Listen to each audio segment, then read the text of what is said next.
Hello, everyone. I'm calling to order the regular meeting of the Historic Preservation Commission on July 10th, 2025 at 6 p.m. We are calling to order at 6:02.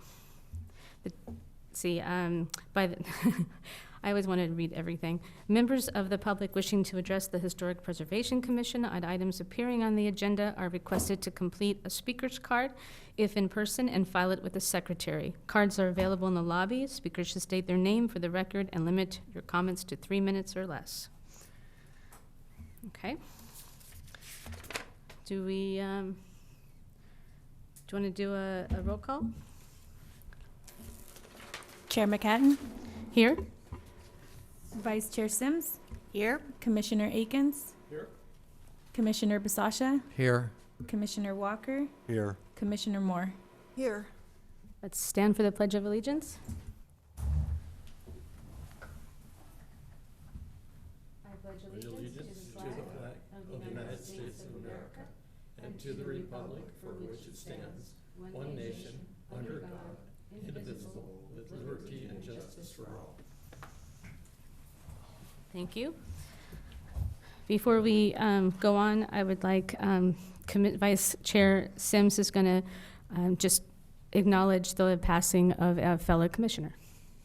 Yes, I, along with our commission, would like to send our condolences to the family of Commissioner Bennett, Jamie Bennett. He was a brilliant, brilliant man and such a kind gentleman who gave a lot of his life to community. And I just want to acknowledge him and say how sorry we all are that he passed. Thank you. Thank you. Thank you, Commissioner Sims. So do we have any public communications? Now is the time set aside to address members of the public to address the HPC on city business other than scheduled agenda items. Matters raised at this time may be briefly discussed by the commission and will generally be referred to staff or placed on a subsequent agenda. Under state law, other than for emergency items, no action can be taken. Do we have anybody online? No. Okay. Do we have a museum report? We do.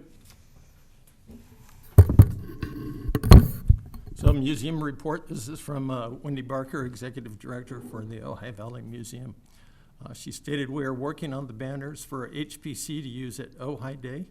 The design of one of the banners is finished, pending approval.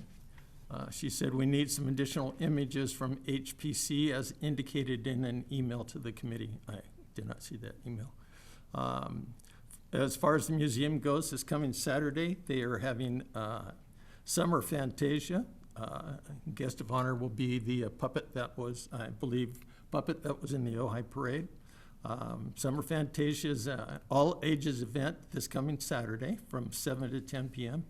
Tickets are on sale at a discount price through Friday, that's tomorrow.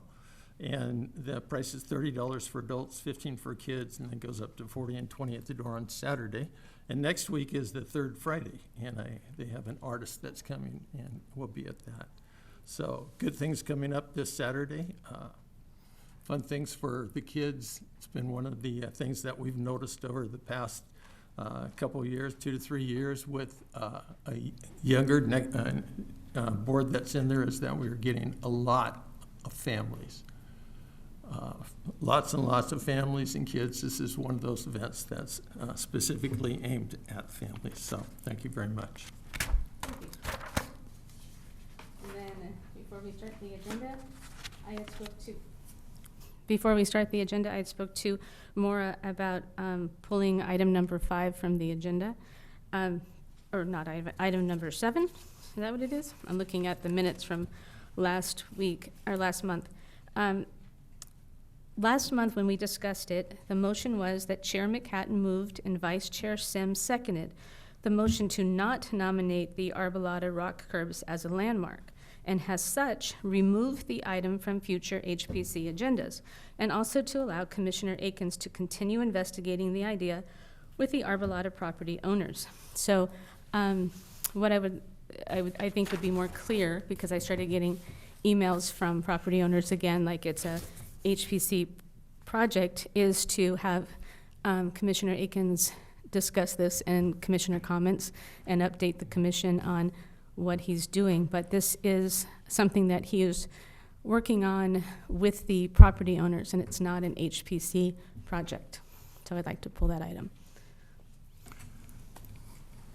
Chair, I'd like to speak, please. Okay. So again, item number 7, I was at the meeting last week. I brought the item of the arbolata stones up. This was something that was left over from former Commissioner Levitt, who was basically removed from this project 3 days before we held that meeting. So in that, I took this as it says, an opportunity to reach out and talk with the citizens that are within the arbolata. Here's the first thing about reaching out to the citizens in the arbolata is there is no map.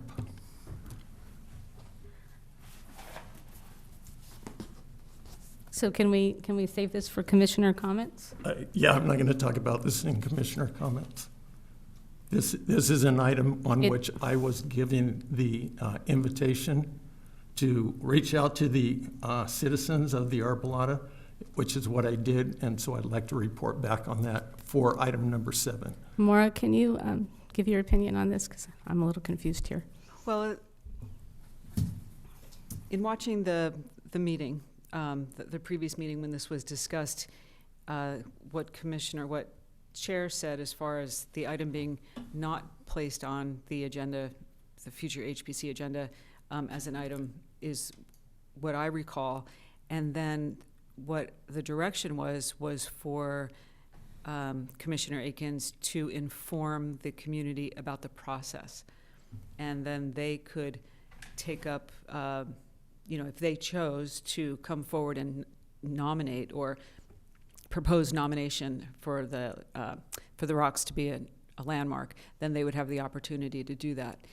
And so it wasn't to do research, it was to go out and inform them of what the process is, which is you fill out an application, you pay a fee, you get not an arborist, a historian to do it, HRR. And so anyway, that's my understanding. Point of order, Chair. Go ahead. Okay. So Mara, maybe you could advise us on if a commission can take a vote on which an item is not going to be brought up at a future agenda item, or is that vote solely for what takes place in that meeting? If you look at this, it was unanimous, including you. No, it wasn't unanimous.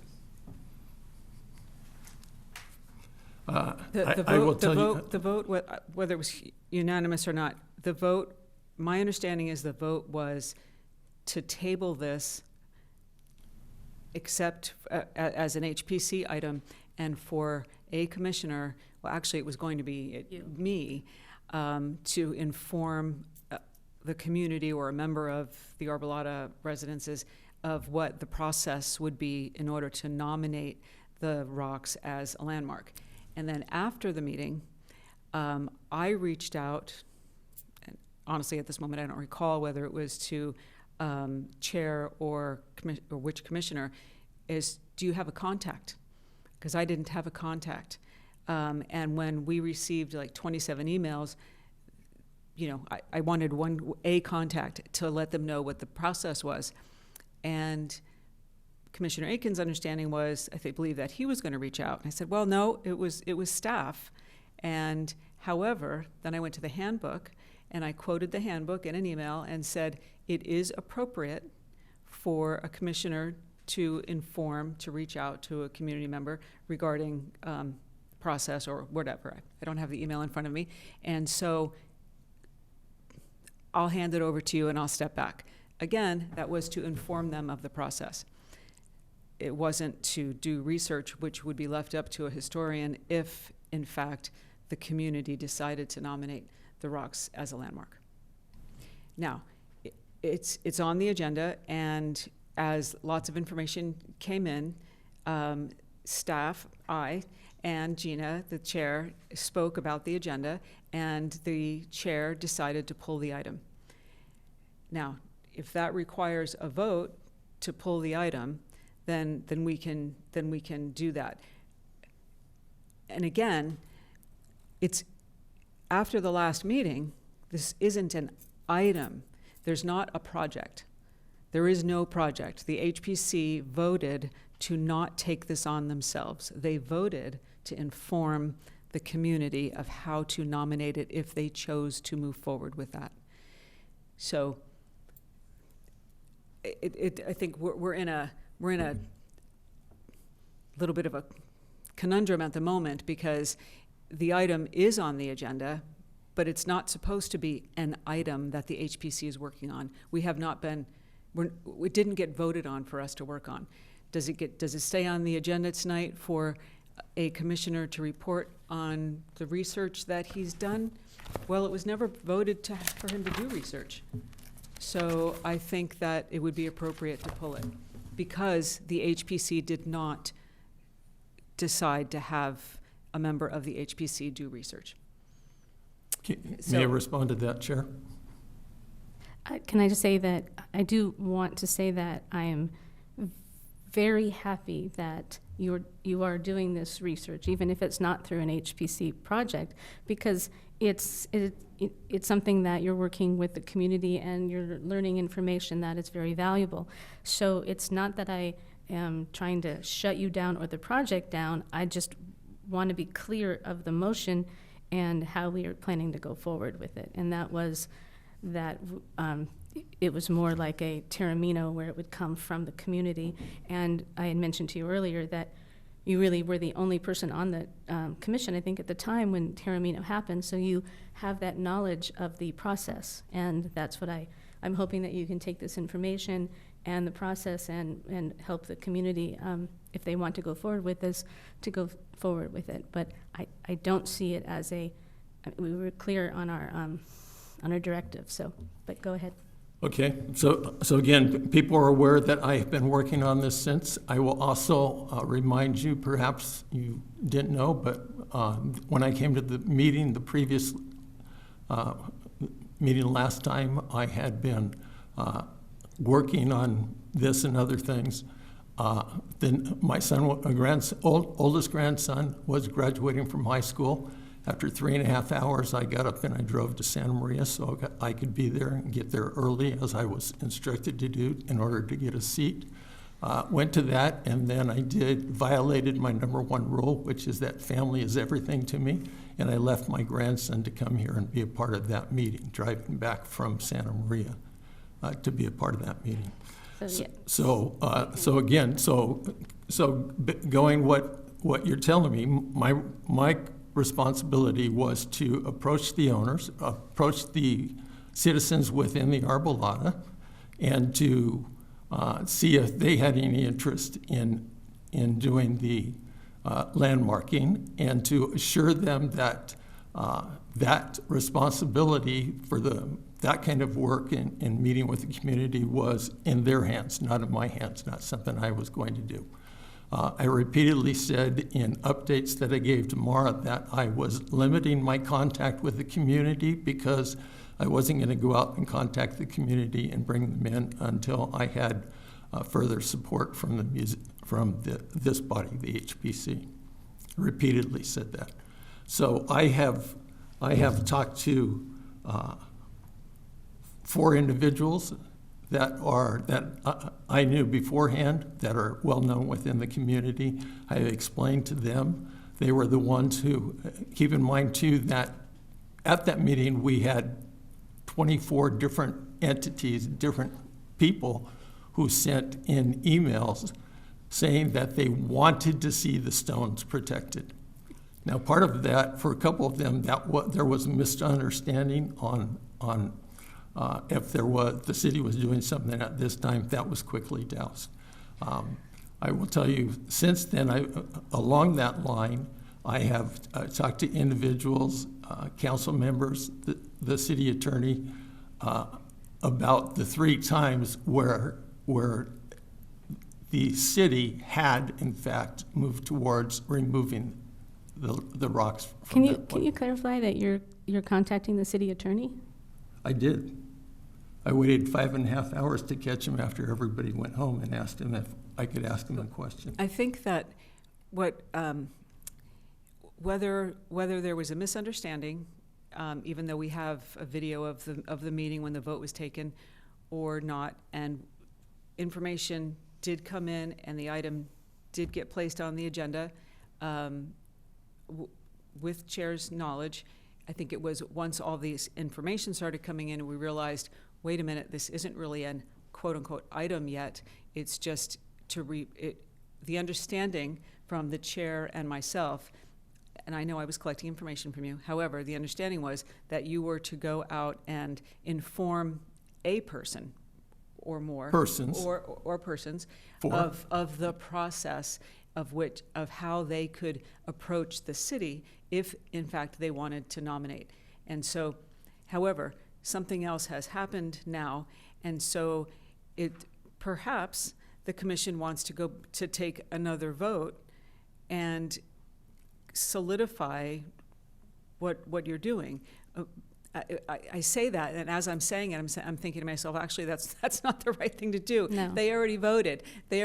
We have 6 members, and it was either 5-1 or 6-0, 6-0. whichever it was, 6-0, that the commission was not taking this on as a project and gathering information about the history of the rocks and how the commission may want to go forward is not the same as notifying or informing persons of how to nominate if in fact they want to do that.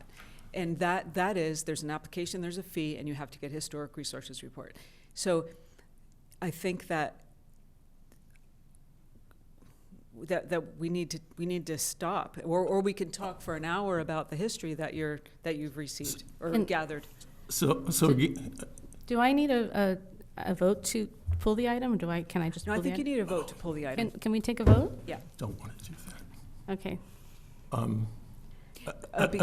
Because the item was put on the agenda, and whether the intention with the chair was that I'm thinking that the intention for the chair when the item was put on the agenda was to receive a report from Commissioner Akins as to whether or not he had contacted people and given them the, Right. And even that, it should have been in Commissioner Right. comments, So, yeah. so the item has turned into something else, and yes, if you want to pull the item, I think you need a vote. Yeah, can we take a vote? You know how much time that Make a took? motion, please. McCatton? Somebody make a motion, please. I'd like to make a motion to pull item number 7 from our agenda today. Do I have a second? Is it? I second it. McCatton? Yes. Sims? Yes. Akins? No. Basasha? Yes. Walker? Yes. Moore? Yes. There should have been a discussion before that vote took place. I think there was ample discussion. A 19-minute discussion. As the process is shown in taking a vote, there are steps that are called out in that. So a motion, a second, before the vote takes place, discussion. So again, I will point out, as you've said, I went out, I contacted individuals in the Arpalata. So, I'm sorry, we need to go so on. I need to interrupt you, Commissioner Akins. If, I don't have the handbook in front of me, if the process was not done appropriately, what you're stating is that there's a motion and then there's a second and then there's a discussion. Mm-hmm. If there was a discussion, there's already been 19 minutes of a discussion. So there's really, well, that's what the chair stated, that there was 19 minutes I of a was discussion. checking the clock So and doing the math. there really is nothing more to discuss. It's been discussed, so I don't think that we've been inappropriate or against the commissioner handbook. So I think, I would beg to, because again, is there anybody else here who wants to discuss the motion, which is to pull this off of the agenda?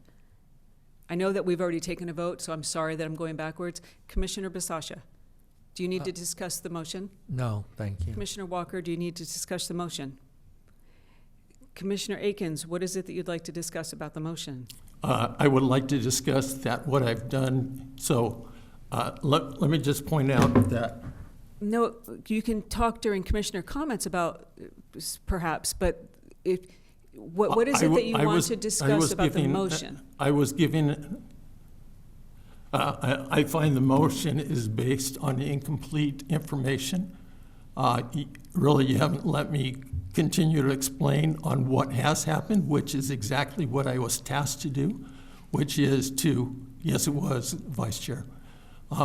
And so I have talked to the individuals. They I have know, come. we've heard this though already, and I They think you ha- made it they- really clear. Can we? Let me can- finish. I just, Well, the commissioners have heard, the commissioners have taken a vote, and they feel they've heard enough. Okay, do they know that those individuals have now come back and want to seek landmarking for the stones that we're talking about? If they want to do that, they're going to contact staff and get an application. Yeah, Oh, they are going to contact Okay, staff and get an fantastic. application. That's fantastic. perfect. Many of them are watching at this time, Okay. seeing that their 24 emails that they sent have been rejected by this Well, they commission. haven't been rejected. We have them, and we can't wait for them to come and nominate, because this is a fabulous project.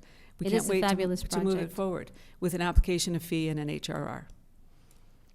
So there has been a vote, and I need to turn it back to the chair. okay, Disappointing. I'm sorry. Okay, now, if we go to the minutes, do we have any changes in the minutes? I have the Arbolata Rocks. There is an error on the minutes, but not in the backup for the minutes, where it says the motion to nominate, and it's supposed to be the motion not to nominate. The word "not" is really important and also missing. Where is that in the minutes? The bottom Please. of page 3 of 6 on the minutes Okay, down there. is if you go to the item itself, it'll say motion to not nominate, but here it says to nominate, so. First line, line. first line of last paragraph, Yes. there should be a word there, third in, that says not. Thank you. Yes. Oh, I see. Yeah, I see what you're saying. Thank Okay. you. Chair will be McCatton, I have a corrected. question. Yes. I have a question. Since we're jumping all around here, where does that go in the minutes right now? It would be in the beginning of the minutes, pulling an item. Yeah. Yeah. So, Commissioner Basasha, Yes. if you could just make a note in the document that's in front of you, I believe you're filling out kind of a form I to do the am, yeah. minutes tonight. So if you make a note there, Mhm. then we can fill in the details later, that there was a motion by Commissioner Sims and a second by, Right. No, I took notes on it. I'm just curious under which heading that goes. put it at the top prior to, you know what? Could you just please make a note on your paperwork, and then we'll make sure it goes in the appropriate place later? Okay, Okay. will do. Thanks. Okay, and I don't have any other changes on the minutes. Does anyone have any other changes? So does anybody want to make a motion? Okay, motion to accept the minutes With the correction? with the corrections. I'll second it. Roll call? McCatton, Yes. Sims, Yes. Akins, Yes. Basasha, Yes. Walker, Yes. Moore. Yes, Okay, now we're going on to item number 2, which is the Annual Historic Preservation Awards. Do we have a staff report? Yes, thank you, Chair. So each year, the HPC identifies individuals, organizations, or projects that should be recognized for the Annual Historic Preservation Award. The award honors those who have made significant contribution to the historic preservation or restoration of the city. The goal is to grant the award to a city council at a city council meeting in December. So staff recommends that the commission identify potential recipients for the 25 award, and to do that, to allow enough time for the commission, for these commissioners here, to gather information for the preparation of biographies that you'll end up bringing back here to the commission. It's anticipated that the next HPC meeting in August, the commission will nominate, make a motion to adopt a resolution for recommendation to the council to ratify the decision, and that ratification recommendation happens in November. And so that's why we kind of move this along month by month. Staff is requesting that the commission identify one or more candidates for the award for 2025. And there's a table on page 2 of your staff report that's been provided as a guide for the selection of candidates. The criteria to nominate a candidate is on attachment A, and attachment B is a list of previous recipients. So perhaps you've reviewed this before the meeting tonight, but regardless, if you go on to page 2, you'll see where a commissioner nominates someone, and who's the commissioner that nominates the person, who's the person that's being nominated, and who is going to provide a brief biography of that person, and what is the criteria, that's on this, on attachment A, by which you're nominating the person. And then there's 2 different types of awards. There's preservation, an award preservation, or a lifetime achievement. So, Does anyone have anybody they would like to consider? Yes, Mr. Can I Walker? ask what the procedure is for this? Do we all nominate who we think would be a good candidate, and then after that go back and vote on each one? Or do we, what's the process for actually coming up with our list of nominees? some of you have been here longer than me. So you nominate a person, and I'm going to look to Commissioner Akins after, but I believe you come up with a person, you come back with biographies, and you read the biographies and you discuss the people, and then you decide who's going to move forward. Is that Do you correct? We'll think, decide at the next meeting who we want. Yes, after hearing the biographies. Is that everybody's this is the memory? part that I can't remember, Brian. Do we vote on going forward with people, or are we just acknowledging the ones that we want to move forward and then come back next time to hear more about them? So basically, it isn't to take a vote or to eliminate anybody. It's kind of well, I'd like to make this suggestion. Before we take any action, let me get you some more information on that individual. Okay. And so it's to, we might nominate, generally the numbers are, somewhat low. I mean, we're not going to nominate 20 people because, again, we're going to assign, as Maura said, we're going to assign individuals to come back with information on that person. Sometimes it's someone we know that we want to champion. Sometimes it's just that. So then at that meeting, we will narrow it down to a select group for the 2 awards. And then review the information that was put forward by the individual. Sometimes it goes on too long, sometimes it doesn't. And then, so we will say, okay, yes, we like that. Could you come back with maybe a better individual? Then what typically happened is that before it's presented, that information goes to Sherry and she turns it all nice. Okay. So Right. then, And sometimes it could be more than one, often it is, and Oh, yes. sometimes it's none, like it's not a lifetime. that's true. Okay. So typically in the past, we have made that presentation for the first week in December. Fortunately, this last year, the council decided to do it, I think, in October, which was fabulous. Right. So tonight, you're going to name names, as I said, and then you're going to go back and we're going to decide who's going to do the biographies. You're going to bring back the biographies the next month. We're going to narrow it down. Okay? And take a vote. Narrow it down. So yes, it would be a vote, Okay, a discussion. perfect. And so, does anybody have? So Commissioner So Walker. if anyone has a person that they'd like to nominate, they need to state the number on attachment A as what is the criteria. That's the criteria. And so I can keep track of who's making the nomination, who the nomination is for, and what the criteria is, and who's going to be providing the biography. Okay, do you want to go first, Commissioner Walker? Well, I'll step in here, I guess. I would like to nominate David Berger for the theater. I feel that it came out looking pretty good, and it was a great historic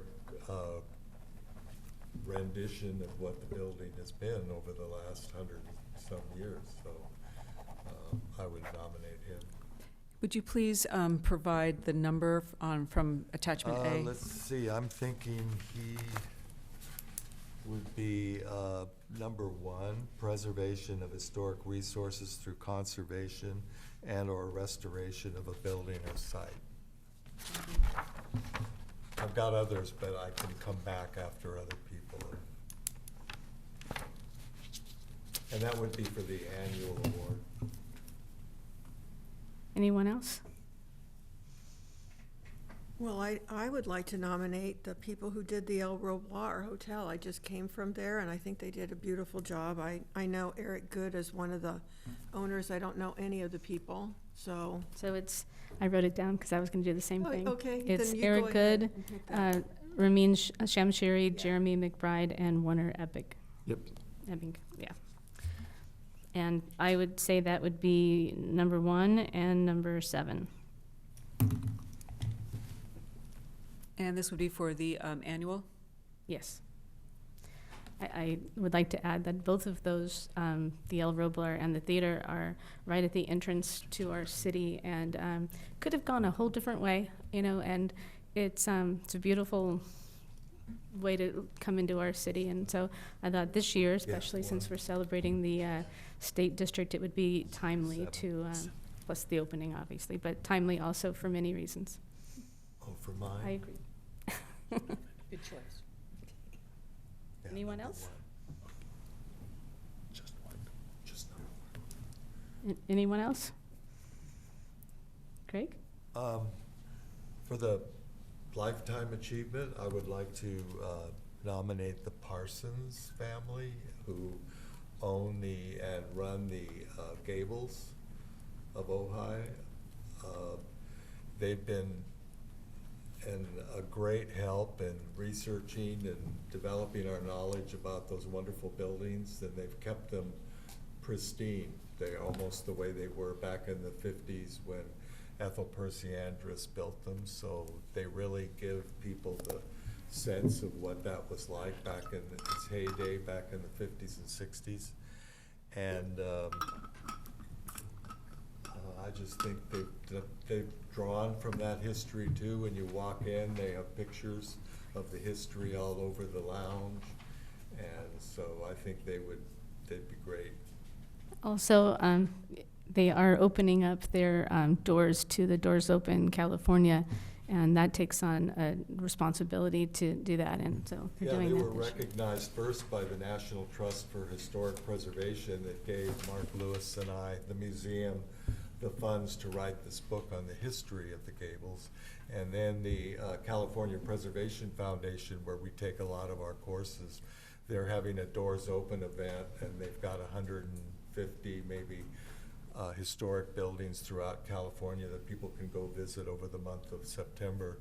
And they've selected the Gables as one of the ones that they're featuring. So I think it's got some recognition as a historic structure and would be great to honor them. Would this be anything other than number 1? That 6? I've got as, How about 6? I've got that as 2 and 3, Oh, sorry. protection of historic 2 and 6. sites, interpretation of historic properties. So I've got 2 and 3, And 6? because they haven't really restored it, they've just maintained it, and they've protected it. And they've helped with the interpretation of its history. Thank you. So- Nice. So I'd like to second the chair's nomination on number 6. Of grassroots. What's- Yes, oh, grassroots organizational efforts in historic preservation, since they were, For what? for the Gables, Oh, for the because they were the one that started it all. Yeah. Ethel Percy Andrus. Yeah. And you may highlight that person as part of the award too, Yeah. right? So we have the Parson family for Lifetime. We have David Berger and the people of the El Roblar for yearly. Is that it? I That'd be have good. one other to suggest, although I wanted the opinion of the group, because it's not historic as such, but it contributes to the history, is Stephen Adams, who's a photographer, who takes pictures of every public event in Ojai, from the 4th of July parade to events that go on at the museum to Ojai Day. And I just feel like someday people are going to really appreciate having, I assume he gives copies of all those to the museum, and we'll have those pictures available to show what was this event like. And he's been doing it now for what, like 10 years or more? Would that be an annual award? Huh? Would that be an annual award? Annual award. And that would be, I guess that grassroots organizational, I don't know where it fits in. Maybe it isn't appropriate, but. Anyone else? I have something to add. So I was also going to nominate David Berger in the theater, as I prematurely did last year, before it was finished. But in my readings about the project, I read that the architect of the project was well considered in this, and was thought, I believe, by David Berger that he was indispensable to making the project come out right. So I don't know how appropriate it would be to nominate him as well as part of that. I don't know. I just What's his leave that name? open. I don't remember. But it's Yeah. easily looked up, though, on the internet. It could be their team, which also included their builder. Yeah. Oh. Because I think they Okay. were all hired, the architect and Is the your- builder may have been hired by Colette, and then when he sold it It is on, it just didn't. to Well, Berger, maybe they came Yeah. over. But really, so much credit has to be given to Berger, because this was a $10 million project that spanned. Plus, he's lot also of years. bought the old theater in, I think, Santa Santa Paula or Paula downtown. Fillmore or something. Santa Paula. Yeah, So the Vista in Santa Paula. Got this in his blood to help these historic theaters. Yeah. So are you adding Kupia? I think his Well, name is I'm Kupia. just sort of putting it out there as to what maybe even the group thinks is appropriate. I personally wonder about the 9-year team. I'm kind of focused on how David Berger really brought it home with the architect, kind of that team right there. Because they really had to, make decisions about the history of it and how it was going to be done and so on and so forth. He's, I think he's nominating it to the National Register. I don't know how that'll go, but he did that all on his own and didn't even come to us to do it, but he hired a professional architectural historian, and they're putting their application into the National Register, so we'll see. He's a Historic Preservation Commissioner for Pasadena, I believe, when I talked to him. Well, I don't really have a clear answer. It's just when I read about this, it seemed that David Berger gave the architect a lot of credit. And so that's why I think, would he be pleased that the architect was added, or would he not be pleased if he wasn't? I don't know the answer to that. So Craig, you did the original nomination. Do you want to take this? I mean, I think if you both have a discussion, and then you talk to them, you're going to come up with, and if you start doing a little research, you're going to come up with whether or not it's a singular vision or group, that we want to bring forward. Do you want to That's just? a good idea. See Do you what want to just? Do we David have to- Berger We thinks. can just wait until the next meeting and see what you come up with. Absolutely. And so Yeah. the last thing we have to do here anyway also is who's going to write the bios. And, it's easy to assume that Commissioner Walker is going to be writing, 3 out of the 4, and then Sims will be writing 1. But Let me You But- wanna write the bio? but you write could, the Berger He'll write bio. the Berger I think- bio, do you wanna and write I'll it do with me? the Gables. okay, Yeah, I so- wrote a Berger bio last time. Laurel, do you know the 4 gentlemen? Well, Oh, I'm sorry. I've exchanged emails with, what are the 3 names? The 4 names? Eric Good, Ramin, Jeremy, and Ramin, I've exchanged Warner. emails with Jeremy McBride. Ramin. Yep.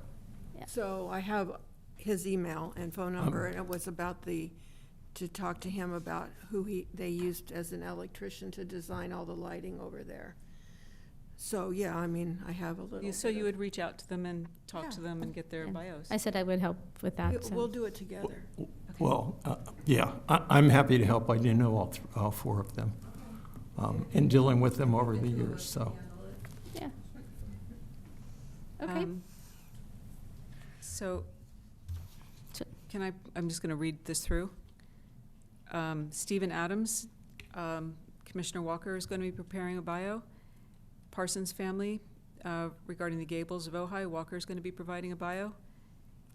El Roblar Hotel, I said Sims earlier, Moore and McHatton, and David Berger, Basasha. And that might be turning into more of a group, and that's fine, that's 100% fine. It's whatever you present and the six of you discuss at the next meeting. What are you gonna do, Steve? Okay. Move on. Please. Item 3 is the historic preservation related city brochure updates. So Chair- at the Chair- May, Yeah. yes, Before we move on, we're just trying to clarify on Steve Adams. So, So you're gonna do Stephen? Oh. yeah, I know Steve real well. I've held his camera before. So you'll take that off of Craig's plate since he has too many? Yeah. Okay, so Happy that's to going to do be, Okay, good. That'll just give me the parcel. great. okay. Number 3, so at the May 22nd meeting, it was a special HPC meeting, date-wise. Staff provided copies of different brochures, Landmark, Mills Act, Walking Tour, to the commissioners to bring back with updates if they felt, if they had some, to return them at the June meeting. And at the June meeting, no comments were provided to staff. So I'm bringing this back to you again. Staff's bringing it back. The only comment is from the chair indicating that she would like to rename brochures pamphlets. Just, it sounds better. Sounds less like a brochure. Sounds like we're not It's not trying a to, vacation. we're not trying to sell them something. Right, We're trying exactly. to, Right. give them an education on something, so. So. But it is pamphlets, not flamflets, but I really like flamflets. Oh, come on. You just got an extra H. So, so at the end of this item, after discussion, if there's discussion about, revising any of these, if everyone's okay with us calling them pamphlets here forward, because they've been called brochures forever, even on the website. So, but we're happy to rename it. So Chair, can I ask a question? Why are we making the change to pamphlets from brochures? Because we were trying to think of a word when Craig and I were talking about what was something more educational, and that you weren't, brochures sounded like you said, like a resort. You have a brochure, Trying to it's sell like for a timeshare or something. But because what we're doing is educational, and it's more of a pamphlet than a brochure. So we can keep it brochures, that's fine. It's just, I know that I'm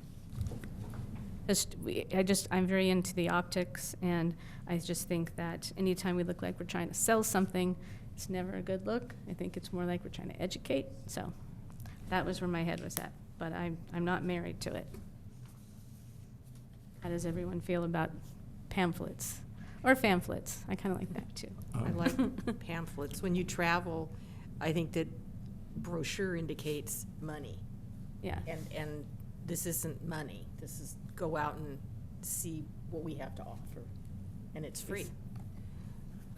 So a pamphlet, according to AI, is a small unbound booklet or leaflet, typically with a paper cover containing information or arguments about a single subject. It's often used for educational, informal, or advocacy purposes, which is exactly what your goal is. Right. So, sounds good to me. So is everyone okay with that? Do you want to take a vote? Can we do a vote on pamphlets, or What's the Ida? vote? Oh, to if call, changing it from brochures to pamphlets? Oh.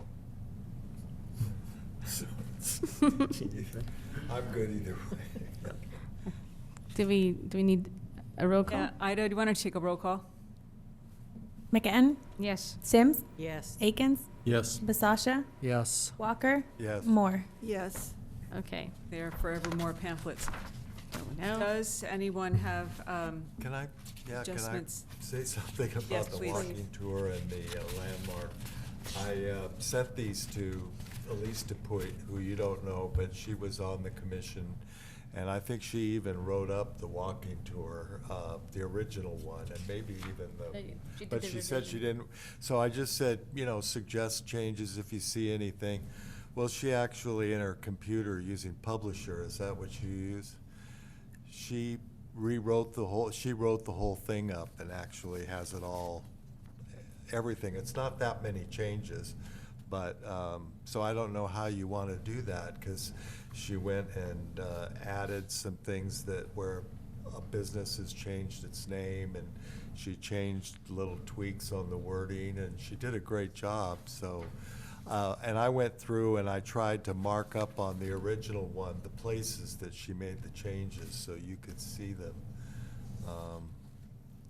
But I don't know if you want to go through them here as a group or. So Elise did do the update to the Ojai history book with Greg Walker, and Elise is she's still making changes. I don't think she ever feels like that book is really finished. But She's still making changes. yeah, but if Elise put it on there, I feel comfortable Yeah, that she's it's like accurate. a wonderful proofreader, fact checker, and I think that's great. I think that we should probably put it in the packet since it's coming here tonight. yeah, I can So I could put it in the these packet. to you, and then I can send you the file. So That would be great, and then I'll put it in the packet for next month, and in the meantime, I'm sure that everyone's gonna be comfortable with it, but just since it's on the agenda and it wasn't in the packet, I think it would be appropriate to do that. Okay. So I have a. Did you happen to look Get at it the at the Mills end of the Act night. Huh? one? Get it at the end. Okay. No. Oh, I mean, I browsed it.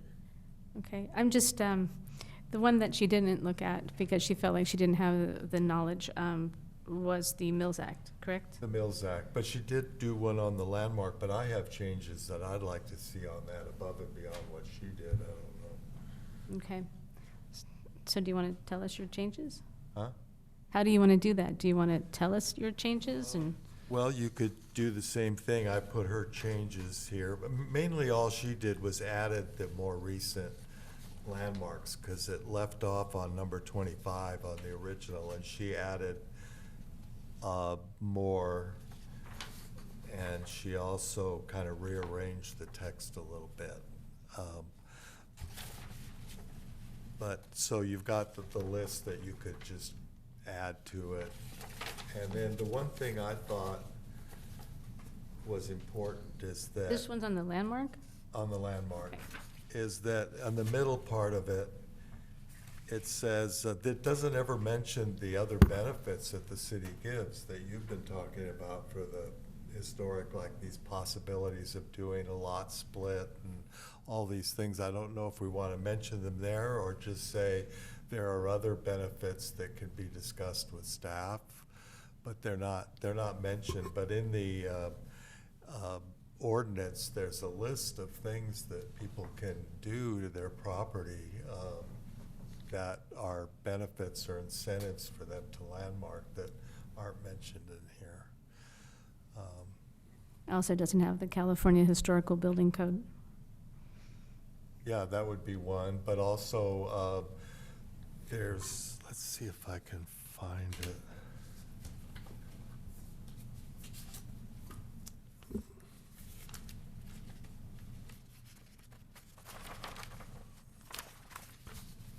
I tried to organize my papers, but.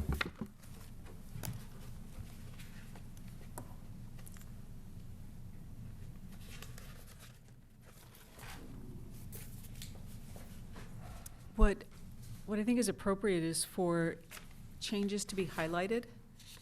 So it's, whether here it's, we go. whether it's on one that DePoit has, changed, that whatever's been added is highlighted so we can see what's been added. And then that can come to everybody at the next meeting. Do you know what I mean? Well, like here, this section 481.11 is incentives that can be offered. It doesn't mean that they'll get them. It just means that they can be negotiated with the owner, like allowing a discretionary lot split is one. Increasing the maximum allowable size of an accessory dwelling unit. So if a property is larger and it's historic, that they could increase the size of their second unit and then build their new house if they want on that property. Waiving city permit fees, parking requirements, or signage rules. Adjusting setback and lot coverage requirements. Allowing the use of historic landmark for events or as an interpretive center. Variances for use of an historic property within its zone, or expedited approval. So these are all pretty nice incentives that people could be used to talk to people where they might say, well, that would be benefit to me to keep that house because I don't have to tear it down to build my new dwelling or something like that. So I don't know if we want to put those in there or just say there are other benefits that are available in section 4.11 of the city code. So these are your pamphlets, and so I want you to vote on what it is that you want to have changed, adjusted, whether it's added, removed, updated, and it's appropriate to highlight whatever it is that you want added, removed, or adjusted, so everyone can specifically see it. So I'd like to make a motion that we adopt the suggestions that has been put forward by Elise DePoint and also by Craig Walker for these documents. I trust what they have to share with us. I trust them too, but Craig had some additional ones, so I don't know how we do that. What's that? You had some additional ones, so do Oh, we I had wait one until that the was, next time, or? It says on the middle of the thing, in the inside of the pamphlet, application signed by the property owner, and that's not true. It doesn't have to be signed by the property owner because anybody can nominate a building, and in the past they've put buildings as landmarks without the application being signed. However, it should say the nomination must be signed by the nominating party. So whoever is nominating it as a historic landmark needs to sign it. But it would go against the whole meaning of what the section of the code is to say that the owner would have to sign or endorse that, because that would mean only the owner could nominate a property, and that's just not the way the whole thing is written. The owner gets to submit an objection if they object to it, and that will be heard by the council, and the council can use that objection to decide not to landmark the property. But it goes through this commission first, just because it's nominated, like these people wanting to nominate the Arcade Rocks. They're not the owner of the right-of-way, it's the city, but they are able to nominate it, and they don't need to get the city's approval to do that. They can nominate it and go through this process, but then when they take it to the city council for the final decision, they can submit a paper saying we object because it'll cost us too much money, or we don't think the property's really historic, or whatever. And the council can take that into consideration.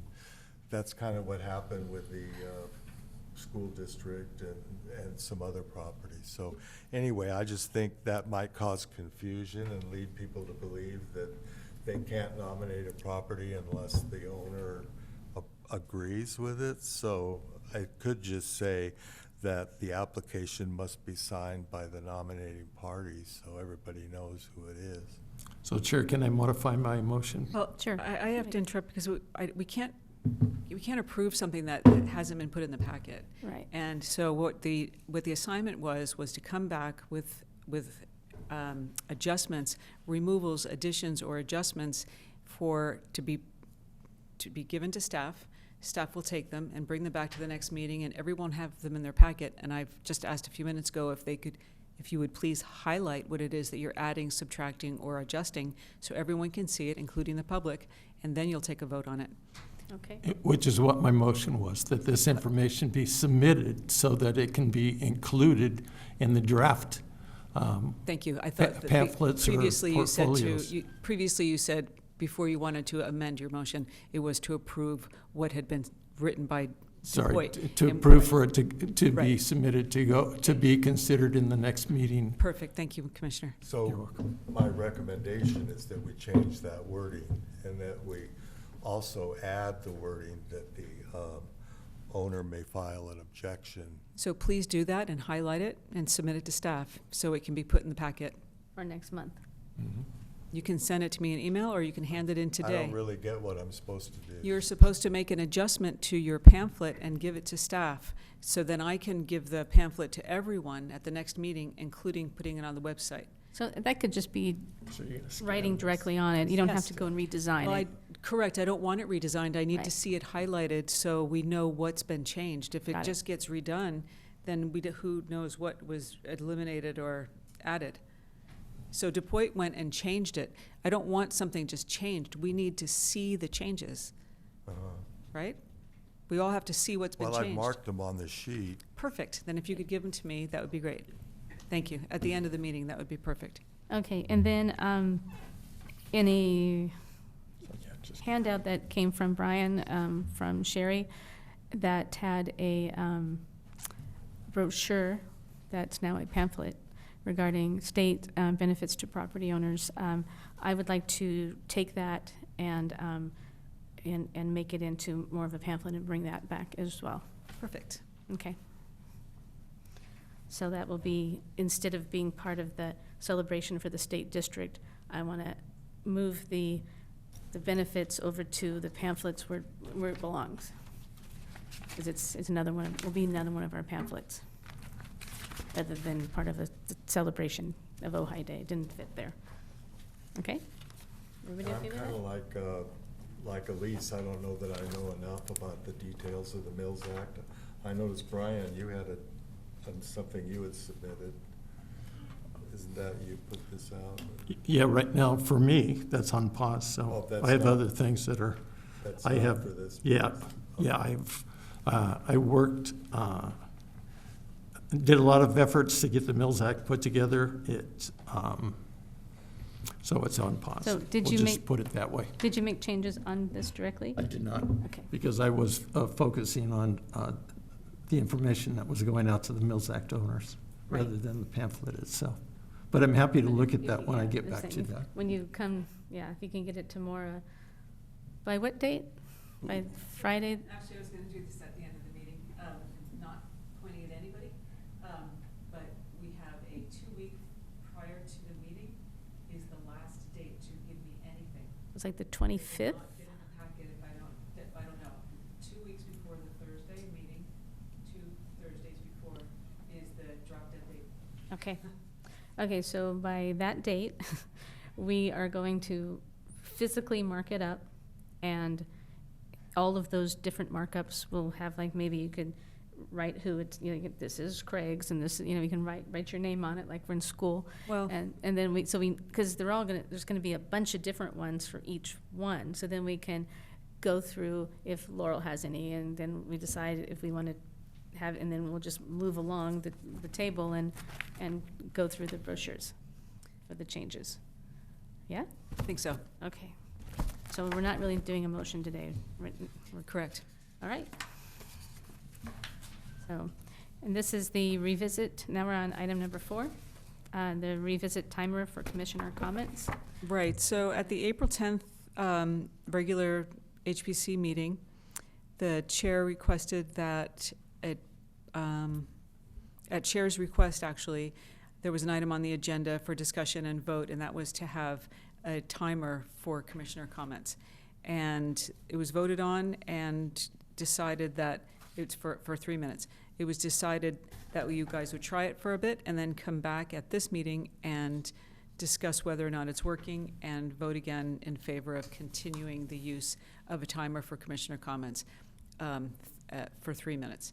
And the timer is to be up on the board with timer. Okay.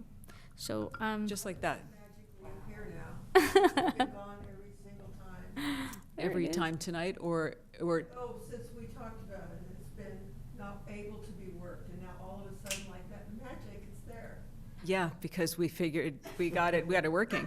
We got it working. We got it That's working. the problem of having half of the meetings in this building and half of them over in that building, and There's yeah. there's equipment back there. I don't know if you've ever seen it. It's floor to ceiling, and I don't know about you guys, but I was technologically arrested in the 80s. I just like So, the sand thing where you turn it over every time Yeah. somebody starts So- talking. So how, we have new staff, and there needed to be training, and now there has been, and there you have your timer. Thank you. so what I would like to suggest is one of two things. I would like to say that we've been made aware of that timer and aware of each of others' time so we can move our meetings along quicker. So either I would like to still put a 3-month on it, like maybe take the timer away until October and see if we can all keep ourselves in check and keep the meetings flowing at 3 minutes. It's sort of in our heads of what a good, or alternately, we can not have a timer, but just have it for the commissioner comments at the end of the meeting. So those keep, because from what I was told by people, that's when sometimes you can grandstand at the end there, and we don't want that to happen, but I'm good either way. So, anybody have, yes? Well, we haven't had it since that first, when we took the vote is when we had this happen. And now we see it again, and it hasn't happened for 3 months. So the next 3 months, I'd like to have the frickin' timer. Hey, you've been We did timed. have it. You've been timed for this entire time. Well, I don't- You just didn't see that. You got the beeper when you talked more than 3 minutes. You just didn't get to see it. Yeah.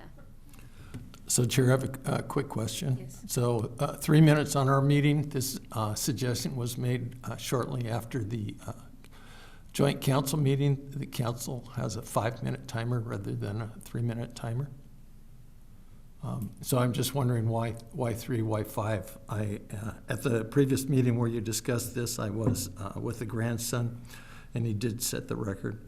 And so, again, going back to the regular commissions, going back to the guidebook, time committed to deliberation should be adequate to allow the sense of the committee to emerge. It was actually a funny moment that had its potential for being a Brown Act violation, because we walked out of there together and everyone was like, wow, timers are great, let's all do timers. And I was walking with Moore and we looked around and we were like, disperse.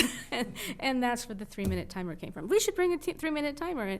And I just listened as we were walking, and that was it. And so I brought it back and I asked for it to be on. And that's where the 3-minute came from, was because that's what we had at the joint council meeting. But because it was an hour, it was only 3 minutes. But I'm up for anything anybody wants to try. So, Ida, you haven't been using the timer this evening. As soon as the next commissioner starts talking, please put the timer on. Yes. How about a compromise of 5 minutes? If you can't say what you want and in 5 minutes, there's the serious issues. We have to move things along. Everybody needs to be able to talk, and it gets to be way too many minutes for one, by 1 or 2 people, and then we just all give up. So that's why I'll compromise, in my opinion, to 5 minutes from 3. Okay, so my question is, does it affect staff time? Does it make it much harder on you all? Does having a timer make it harder? Are we putting additional stress onto this meeting by asking a timer? Absolutely not. No. Okay. So the question I have, that's okay, is, Start at 3, please. there we go. On the timer, on the 5-minute, again, looking at the council, and I will tell you, as someone who sits on the front row of the council meeting, that the staying with that, bless you, Weston, but staying with that, hitting that and resetting it gets less and less the later and later we go, of course, because people are getting So my question would only be on the 5-minute, if we have someone that's, say we have a project that we've worked on for days, weeks, months comes to you, and we're limited to 5 minutes to talk about that project. Is it meant for people who are doing presentations, or is it meant for comments on presentations? Well, like in this last 3 months, we've asked Commissioner Walker to present a history on the properties. And he asked in the beginning, do you mind if I'm going to go over the 3 minutes? And we're all fine with it. So I can't imagine if there's a presentation that we need to see, we're going to be like, no, 5 minutes. I mean, I think it's just when we feel like, well, we've heard this before, and we've heard this from the same person before, so let's not be repetitive, and because it's the 6 of us, and we've all heard the same stories over and over again at this point, we don't need a history. Just go into the item and get that 3 minutes or 5 minutes, and then let someone else let's hear other voices. I have a question. Isn't it true in these forums at times that the chairperson in special circumstances can extend the comment on a given commissioner? Yeah, and then also, as soon as, like, if there's a sidebar where, let's say, Commissioner Walker and Commissioner Akins are on an ad hoc together, and one says something, the timer starts, and then one says something else, the timer starts again. So it can just keep going like that to where the timer doesn't really even matter if we're all talking, because the timer just keeps resetting. Yes? This is done in every Senate, and every congressional person in Washington has got a timer. It doesn't matter if they all do, and they all have to stay in the time. And there are bigger issues there than there are here. So But if they can do it, I don't know why we can't. But if the leader of the Senate says, well, Senator, could you tell us more about that? Then it's certainly the person isn't going to say, well, I only have 3 minutes, sir. No, So- she can control it. We've already experienced that, because with Craig giving reports and historical things and reading these, like this, for example, and we've extended it when we've had things. It's just the random comments about. It's a lot of the personal history and personal stories and relationships that eat away at the minutes before you get to the meat of what we want to say. So a lot of the stuff we've heard many times, and we just want to move along. So we're not here all night. Yes? I think 3 minutes is plenty. I do. If you can't say it short and sweet and to the point, then you have a lot more to say, and then you can say, okay. That's my opinion. Well, I think the reason why the 3 minutes works is because, like I said, you just had a timer, and then I start talking, and I have a timer, and now you talk. Yes, and now it's my turn to talk, and I have another 3 minutes. And we can watch that. So you asked if this was like difficult on staff. Well, there is somebody sitting back there that's going to do this, and not that it's fun, or it's not going to be fun for Ida or whoever's sitting back there, but that's not the point. The point is efficiency, right? And moving forward through your items and getting votes, getting through items efficiently. I think I really want to pay attention to what Laurel is saying, and that she said that she felt that we're hearing from the same voices, and they're saying, we might be saying something that when it got to her turn, she would say, but she felt like maybe it was already said, and then she doesn't really get that voice, and unless she's going to be repetitive, and so that's not really a fair way to do it. You're hearing from the same people over and over again, and the way that, and we all have our expertise, and it's good to hear other people. So I would like to make a motion that we continue with 3 minutes, and we revisit this again in 3 months. I second. Roll call? McHatton, Yes. Sims, Yes. Akins, No. Visasha, Yes. Walker, Yes. Moore. Yes. Okay. Now we're on the State Historic District celebration.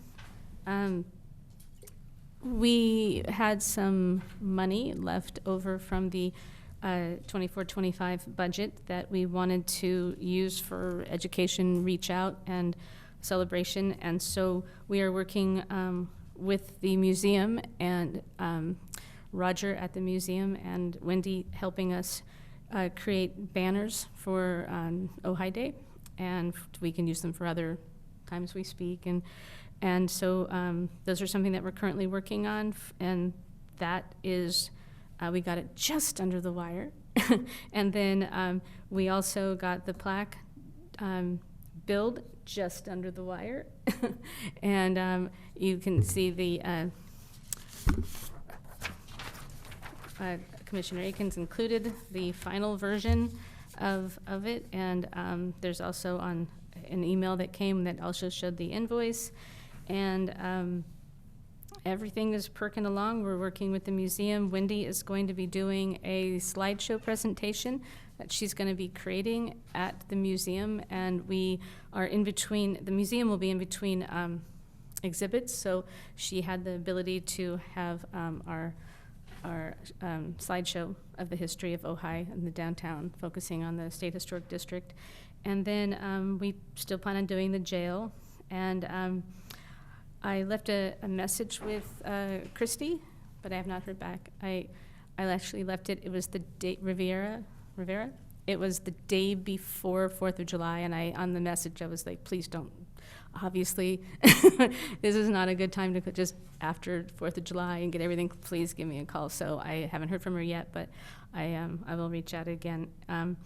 But just want to make sure that we are doing everything that we can to have the Ojai Day be a good celebration of the downtown historic district.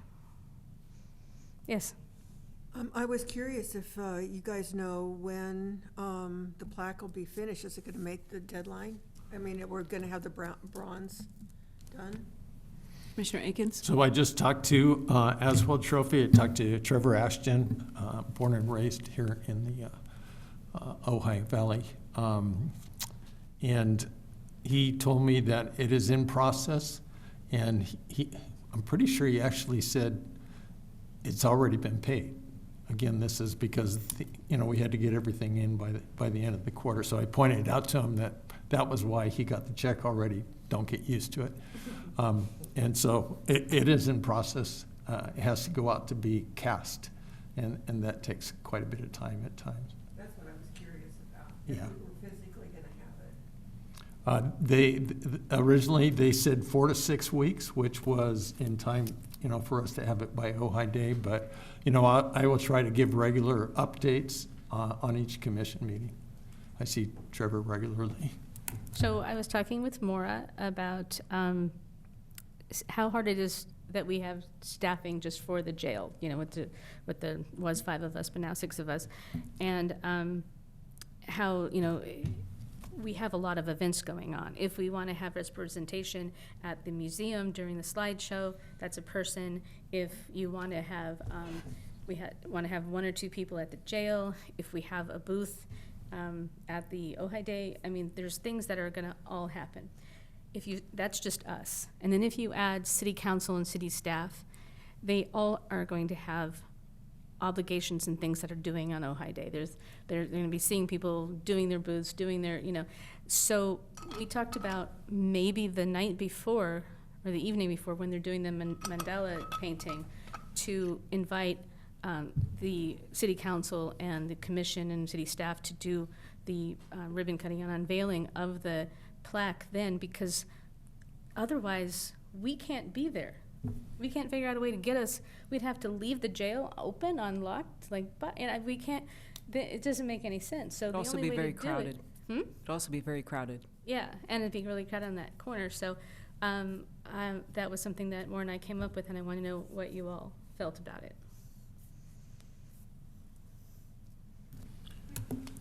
So one question, and I haven't brought this up before, but again, last year we invited Richard Sennett to come and give a presentation in the morning and in the afternoon, and so I've just been hesitant to reach out to Richard because of all the different things that were going on. I didn't know if you wanted me to talk with him again. Yeah, I think we said it So- last meeting that, yeah, because Craig had asked if he thought it was really fun thing to do, so I'm, Oh, it was amazing. So I'll go ahead and reach out to Richard. How do the commissioners feel about unveiling the plaque the day before? the only thing that Craig, being the stickler for details, he's like, won't have the right date. Because it'll be the day before that we're doing it in the evening. And I was like, I think we could fudge that, the 12-hour difference between, or what is it? If we do it at 5 in the evening, it's what, till midnight? It's not that big of a deal that it says Ojai Day with the Ojai Day date. But that wasn't a deal breaker for me. I think everything else was more of a benefit. It will be in place for that date. Yes, It's a way to look at it. that's true. Hopefully it'll have some cover on it, though. Something covering it, right? On Ojai Day? Before, so it's unveiling of it. Like Well, we you would did. be unveiling it the day before. There would be a Right. cover on it until you unveil it, but then it will be unveiled and present for Ojai Day. Which would be nice. But can we, I would like to make a motion to do the plaque the night before and, or the evening before, maybe during the Mandela. Don't really have a time, but we'll figure it out with the city when that would work. Does anybody else, do you want to second that? Okay, I'll second it to do the ceremony the night before. Yes. Okay, can we do a roll call on that? McCatton, Yes. Sims, Yes. Akins, Yes. Basasha, Yes. Walker, Yes. Moore. Yes. Okay, and I think that's it. When we meet, well, do you want to speak about more photos? You said that they were looking for more photos for the banners. If anybody had any, what were you going to? I'm just, that was just in the information that Wendy sent me. I haven't been involved in that project. Okay, yeah, we need to tighten that up about what we want the plaques to say. It was more just a general, this plaque, this size, this many photos, and approximately this text, but we need to tighten it up. So we'll bring, before it's actually done, we'll bring it to our next meeting and hopefully show you what we have in mind. And by the way, within our document somewhere, it talks about the plague rather than the plaque, so. Mike. Dyslexia? Spell checker. All right, so I think that's it with Ojai Day. And now we're on the trail plaques. Okay. Wait, do we have a staff report? Yes, so I'd like to open the meeting up to the commission to support open it up to Commissioner Walker to report on the current progress regarding the trail. And also, I want to let you know that the item has been tentatively scheduled for September 23rd for City Council. Nice. Thank you very much for that. Yeah, thank you for the council. Okay, updates that we have. I talked with Mark Lewis, and he writes a lot of the text for the museum exhibits and other things, and of course his articles. And he's agreed to do the text for the signs. So that's going to be really important to have his skill at not only history but also writing to be a part of putting the signs together and having text that speaks to people. And Who is he again? I'm sorry. Who is he again, or where is he Mark from? Lewis, Where is he from? he's from Ojai. Oh, okay, just a The museum. resident. He works with the museum on a lot of their exhibits, and he works for the Ojai Quarterly, writing monthly columns, usually on Ojai history. So And it's his mother right now that has the big exhibit at the museum right now. And just the process of, I've started researching the train and its impact on Ojai, and it's just an amazing thing to learn more about how that train really impacted Ojai over the years and all the good things that happened, because you can imagine with the citrus industry and the olives and everything, how tough it was to take these carts down to Ventura over the road, you know, these little wagons. And so they weren't able to distribute their produce very well. But the train just allowed all of these products to go out, and the economy of Ojai really was benefited from it. But one negative side I found was that it spawned a whole new industry, which was cutting down the oak trees for cordwood. And they set up several operations, and they could just load them like in Miramani, right next to where Starbucks is now. That used to be the nursery. That was their wood cutting center, and they would cut the wood and load it onto the train and take it out. And they did many areas around the valley. And it was while looking out his window that Edward Libby saw that they were building a sawmill in the property across the street, the 360 acres. And that's what prompted him to buy that and to tell the woodcutters to take a hike, and turned it into the arbolada. So it really was part of that whole development. Well, one of the things that that happened was we recently got our $10,000 from the council to use to get the project going and to pay for a lot of the setup costs for it. So we're very grateful to them for that. But we always felt that after the 4 that we do as starters, we would want to have the project supported as much as possible by sponsors. So one of the things that we had thought would be that we could sell sponsorship of the signs that would have a little, maybe the logo and the name of the company and their contact information. And that sign would be sponsored by this company or this organization or whatever. So I got to doing a budget and allowing for extra costs. I figured it would be a good amount to come up with $2,500 per sign would be about what a sponsorship would pay for when you consider the design, the layout, installation, all of that.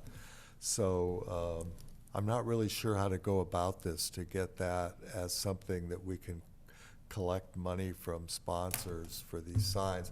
I figured that at first, until we get the council to actually approve it, and that we would need to just, and maybe not even do anything until after they approve it, but we could take pledges from people that they would want to do. I'd like to discuss the aspect of the sponsors and just get some information, discuss with staff, and then bring that information back, and perhaps we will even have a call, you and I, or about it. And the only thing that came to mind, just popped into my head when you were talking about sponsors, is when the city puts up, or when somebody wants to put up banners along Ojai, along the arcade, they're not allowed to have any sponsorship name on those banners. They're not allowed to advertise. So I'd like to look into that, and and like you said, you're not even sure how the whole sponsorship thing would even work. Mm-hmm. So we'll look into that, and I will bring back some information and Chair, even get to you in advance. can I make a suggestion? Yeah. So we do have these things that drive around the streets all the time, and they have sponsorships all over them. So trolley. maybe talk to the trolley people and see how they do it. I'm talking about the banners that the city Yeah, allows yeah, people to put yeah, up. I'm I don't know just anything about this trolley. Oh, But- yeah, so they have the sponsors. So anyway, we're talking about plaques or these structures that are going to be up till the end of time. And so I'd like to just look into it and, Okay. and then also, gather information for the staff report that staff's going to write to go to council. So there'll be more discussions between now and then. Okay, that sounds good. So can we keep it on the agenda for next time to get another update? Yes, please. Okay, thank you. So we have nothing to vote on there? And now we're gonna go to item 8, which Do you have is anything to add? the, Only briefly that we also, Craig and I have discussed how we might get the signs put in. And so I put some work into contacting a local club who I've worked with before doing volunteer work, and I just got the name of a contact person. I haven't called him yet, and Craig and I kicked around some other ideas for getting that the signs put in with volunteer labor. So that's all. I would like to add that I'm planning a traveling trip and leaving the country. And of course, I'm always attracted to historic things. And now that I'm aware of these signs and what Craig has said that he wants it to look like, they're everywhere. They're all over the world. This is definitely not reinventing the wheel. So somehow they can do this. And most of them did have something to do with sponsorships, because these things are expensive. So there has to be a way. So hopefully we can figure it out. Okay, now we're on the RFP. Do we have a staff report? Yes, so the City Council and HPC joint meeting in March, the council approved the Historic Resources Inventory Survey update, subject to a selection of a qualified historian. And the selection process for seeking an interested and qualified historian is through an RFP, a request for proposals. So in your packet, there's a draft RFP that staff is hoping that you'll discuss and make comments if desired, for additions, subtractions, or adjustments. And also in your packet is a list of potentially qualified historians. And Page and Turnbull was inadvertently left out and will be added. Oh, well, I say will be added. Let me mention one more. There's another one called Historic Resources Group, and they're out of Pasadena. They're HRG. They contacted me. They've heard about this RFP, so had Page and Turnbull. And they both called and said that there's an RFP out. I was like, well, no, there's not. But anyway, staff would gladly add their names. However, what I told them was it's not just up to me. The RFP and the list of potentially qualified historians, potentially qualified and interested historians, is up to you as well. So we're here to discuss the list as well as the RFP. And so now I'm going to open it up to you. So I have a quick And question. also, I'm sorry, Ida, you don't time me. So when someone's making a presentation, we won't time them. When applicants are talking, we won't time them, but we will time commissioners when they're making comments. Okay, I just have a question. Do you know why Judy and Mitch are separate there? In our list that we've had for as long as I've been here and prior, they were just separate. And actually, I tried to contact Judy once, and I think she may have told me that she's not working anymore. I don't know. However, I kept the list that we've had. I didn't alter the list that we have. Does anybody have any comments on the list? I would like to, you mentioned the Historic Resources Group, so that'll go on, that'll be great. And then the only other one I thought of was Architectural Resources Group. I don't think they were on the list, and they're the ones that did the El Roblar Hotel's historic study. I thought they did a good job on that. I don't have a contact information, but it's on that HRR. I can find them. Thank you. So it's Architectural Resources Group. Yeah. Okay. ARG. ARG. Yeah. Okay. Anyone else? So Charles Fisher applied for this? Nobody applied for this. Oh, I'm okay. providing names to you of historians that we've, quote unquote, historically had on a list. If anyone would ever call up and say, do you have anyone? It's like, well, we don't recommend people. However, if someone has ever asked us to be on a list, we provide it. Okay. So these people historically have asked to be put on a list. That's the only reason they're here. They're for you to review and decide if you want them to stay on the list. You can add, subtract, or adjust.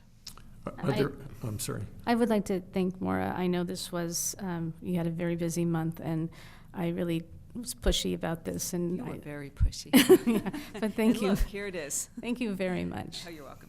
The only other one I can think of is Daniel Paul, Paul. What's the guy help He's me? the one working with David Berger on the theater for the, and he worked with the county of Ventura on a big project down by Malibu, so.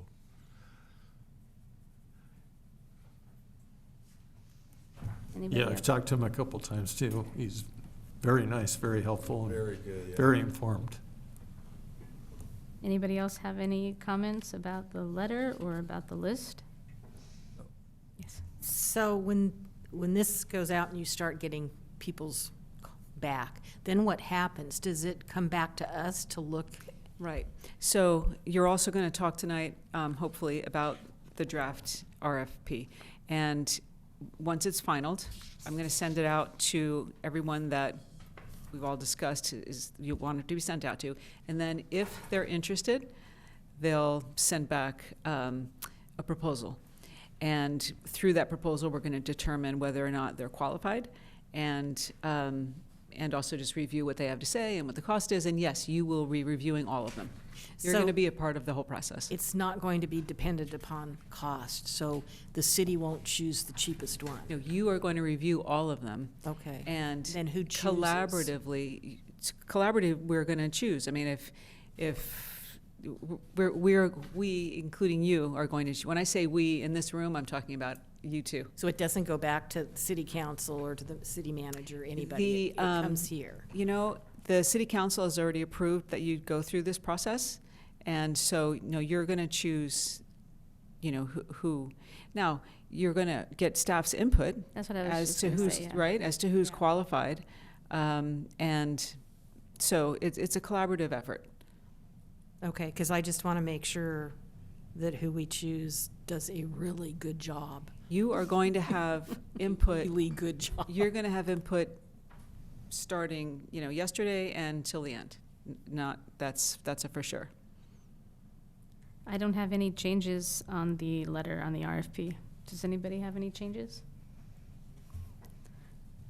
I think the only thing that I'm curious about is, does anybody know why the 2011 survey, was not approved by city council? We all know Actually- that it wasn't. Can you let Craig speak on that? Yeah, I think, yeah. Oh, well, it seems that there were parts of it that were approved, like the background study, the study of the history of Ojai. It says right on there, approved and the date. But I think what happened with the survey itself is that it contains some recommendations that the council wasn't ready to approve. They didn't want to approve the recommendations. I remember one of them, I went back and looked up old newspaper articles for that time, and one of them was that the city would have a moratorium on any building or any alteration or anything until the survey was over, and there was some time limit on it that just set off the council. They didn't like that very much. So I don't think they disapproved of it, but they just didn't want to approve those recommendations. so unfortunately, it got stuck in there. The survey got stuck in with the recommendations. And that's where the structures of merit ended up coming Well, about. that's what happened, is that the Paul Blatt Senior, because they estimated there was about 300 buildings that might be considered historic when they actually dug into it in the whole city out of 3,000. And of course, it created some alarm on people's parts, and they didn't know how to explain it very well. And Paul Blatz just turned to the commission and says, why don't you just tell us what are the buildings that you feel are historic that we should put an earmark on, that these are the ones that should be looked at more closely. So that was we looked at the city ordinance, and it had this structures of merit. And that seemed to fit this description of what the council wanted us to do. So we formed a committee, and we developed a list of a first step, a first group of properties that we sent, but that never went to the council either. I don't know why that never went. I think it was a little more at the time. loosey-goosey, right? Back then, where it just, I don't think at the time we thought it even had to be approved by the council. And the staff was even using the list and using the survey too as evidence of whether a property was historic, to tell people they had to do a report and they had to have it evaluated. So anyway, I just don't think we knew that it had to be approved. I don't think it said so. So when we redid the language for the historic ordinance, we put in there that it had to be approved by the council. So that would make it clear that we expected the council to look at it. But some don't even require that. Santa Barbara has structures of merit, and they don't require the council to approve it, but someone could appeal to the council and get it taken off. But Santa Barbara also has somebody, they have a professional on staff. They have a part-time professional on staff who evaluates. But that is a really good explanation of what happened, because it is kind of a mystery of what happened, and that's why I was like, let Craig explain that. So thank you, Craig. Yeah. But I don't have any. This time we hope to get them to approve it. Yes, and if there are recommendations, maybe we can be like, well, let's approve this, and then let's go over the recommendations instead of marrying them together and end up in the same situation that we are in now. So Chair, before we move on, could I ask a question? So I know there's been a committee that was formed. So what are the next steps going forward? All of this started clear back in the end of August of last year, where the structures of merit were basically held up.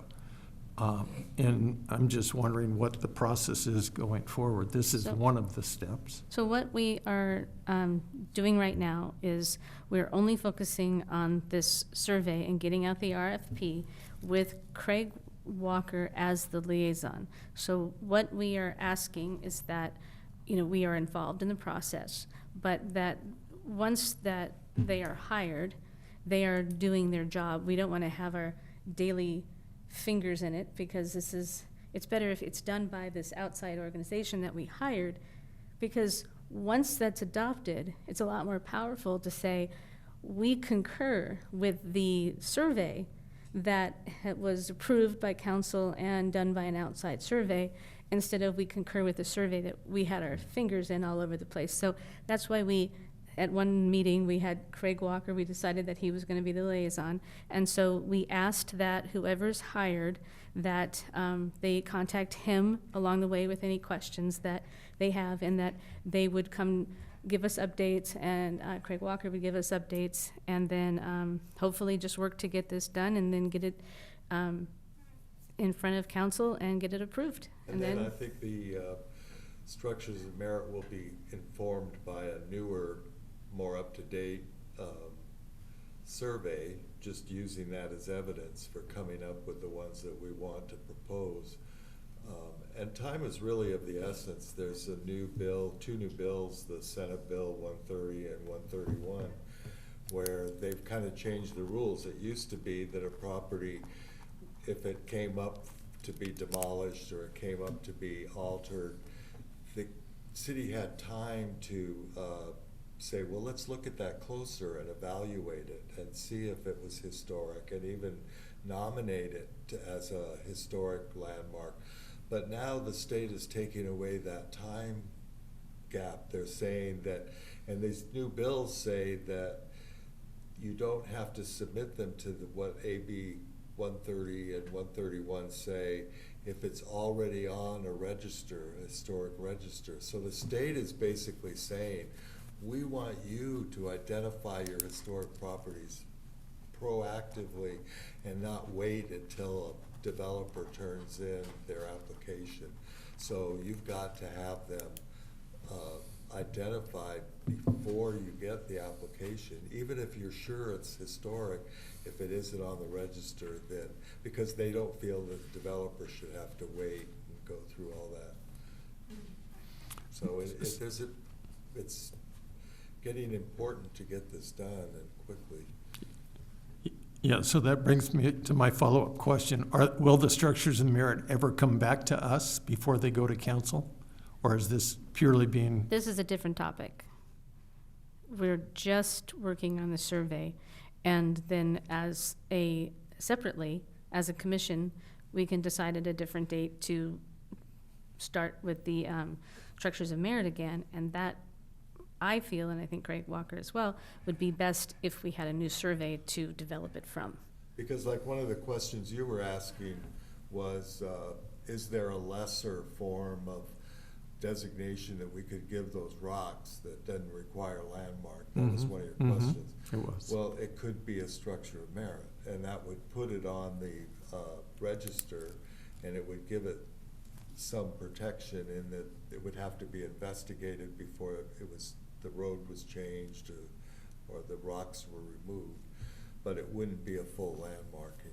Yeah, no, I like your thoughts. Yeah. I like your thinking, thank you. So once the survey is in place, and you have the survey, will you then review the structures of merit list that you have, looking at the SOMs versus the new survey? I think so. And that will come back before the Historic Yeah. Preservation Right. Commission? Okay, well, that's new from what was going to happen, so.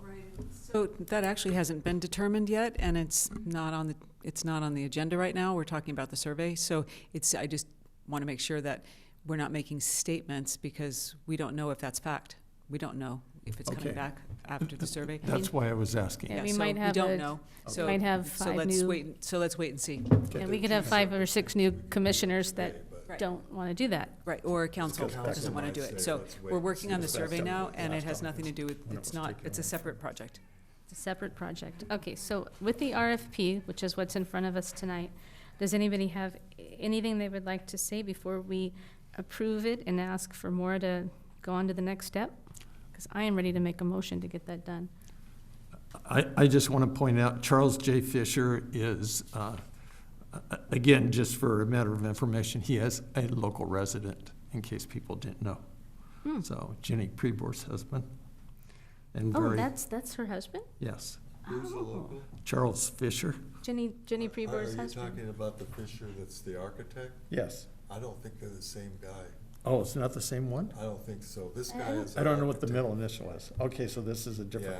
Yeah, because I don't think he's a historian, is he? I think he works on all kinds of historic buildings all The throughout one the that was nation. your commissioner's husband, right? Yes. What was her, I thought Jenny that- Prebor. Jenny. yeah, Jenny, her husband. Oh. I don't think that's him. Okay. So you'll have an opportunity to review all of the Yeah. RFPs that come in. Charles Fisher. When they come So back. do you have comments on the actual RFP? No, it looks great. Does anybody have comments on the actual draft RFP? Attachment A? Thank you for doing such a good job. Oh, you're welcome. It's great. Yeah. It's short So and sweet. I would like to make a motion to approve the RFP as written and the list with the additions that were added. I'll second that. Okay. Roll call? McCatton, Yes. Sims, Yes. Akins, Yes. DeSasha, Yes. Walker, Yes. Moore. Yes. Okay, education update, I just, there was a design guidelines, one that Loran and I both watched that was so informative, and I'm going to be sending it. I asked the front desk for the chair of the Planning Commission's email, because I really wanted to forward it to him with a link, because it was actually done by 6 planning people, so there wasn't even a HPC person in the actual historical design guidelines seminar, which was interesting, and because it just showed these 6 individuals who are doing planning all over the country how important it is to include the historical resources into the design guidelines. And so I think that since the Planning Commission was talking about in their joint council meeting about design guidelines, I think that would be really timely for them, at least one of them, to watch it, because it was really good. There's also, Maura sent a couple, there's a boot camp on the 20th and 21st of August that looked really, really good. It was something that I think is really important, especially going forward with all of this stuff that's happening at the state level, is picking our battles and, picking our priorities. And that's what we talked about with, the structures of merit list, the future of how we decide what we're going to fight for and what we're going to compromise on. And I thought that was a really good way of looking at this. And they were really turning it toward the new laws that are coming down. And I think you're going to see that with a lot of these talks over the next year, is as we see how these laws are affecting preservation, and both on the federal and the state level, and how the commissions can adapt to it. So I think that's going to be really helpful. So we talked with Maura right before the timer started, before the meeting started, about going back and watching previous ones, and she's going to see what she could do about getting it so we can watch ones that have already occurred. And the same thing is just Maura or I will just keep sending you opportunities, and yeah, hopefully we'll watch some of them and learn things. Okay, and That's his email. I'll get it Yes, to you after the meeting. Oh, Sherry, or somebody at the front desk gave it to me. Maybe I Oh, was. you I did? am. Okay, Yeah. good. Job. So item 10 now, this was the future agenda items.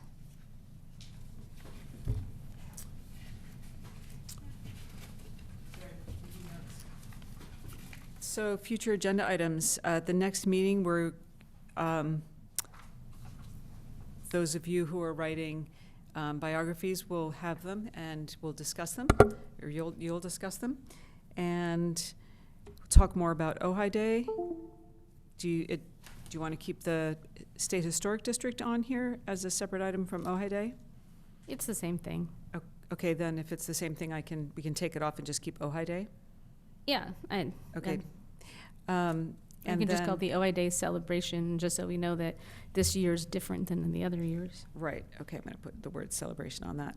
I don't have any projects coming before you for public hearings. So the future agenda items are what you see here. Chair, you did want to talk about cleaning up. I also want to make sure that we add on the trail markers too for the next month, and the brochures, or sorry, pamphlets. Okay, so you're right, the pamphlets and the pamphlets and the trail will be on the next agenda. Okay.